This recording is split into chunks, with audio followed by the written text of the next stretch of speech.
If you're looking to buy your very first investment property, you're probably asking yourself the question, what type of property should I be buying for my very first investment property? Should it be a house, a townhouse, a unit, a villa? What is the right property to buy? Now, this is an age-old debate that's gone on for decades among investors and will probably go on until the end of time.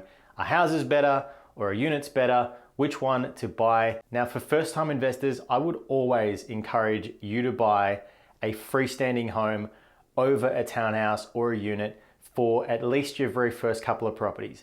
And the reason being is that houses historically go up in value much more efficiently than townhouses or units. Now, that's not to say that units or townhouses don't go up in value, because they definitely do. Houses, just generally speaking, looking at historical information, go up in value much more efficiently. Now, to make this very simple, if you can afford a house in a capital city location in Australia, that's a Perth, a Brisbane, or if you're cashed up and you can buy in Sydney or Melbourne, do that. Buy a house in those locations. If you can't afford a house in those locations, look to buy a townhouse in those same capital city locations.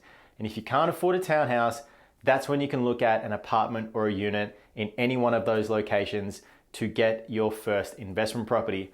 I would always avoid, at least for your very first investment properties, buying in regional locations. And that's not to say that regional locations are bad in any way. It just means that if you're looking to scale up your property portfolio, regional locations, historically speaking, are very flat in terms of their capital growth. So if you're looking to actually scale up your property portfolio, buy multiple properties, you're not going to then be able to do that through equity. You're going to have to save cash deposits for each of the property purchases that you have.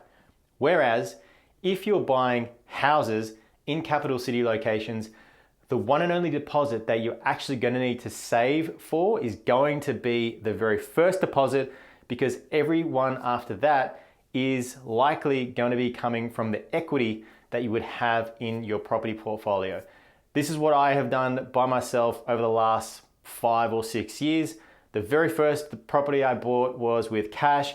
Every single one after that, and I've now got 8 properties, has all been through the equity that I've built up in the portfolio. So hopefully that settled the debate that you might have been having with yourself. Houses generally perform a lot better than townhouses or units. That's not to say that townhouses and units are bad.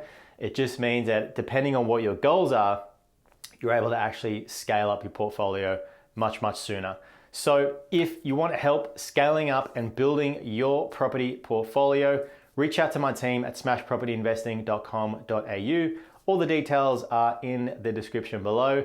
Until next time, thanks for watching. I'll catch you soon.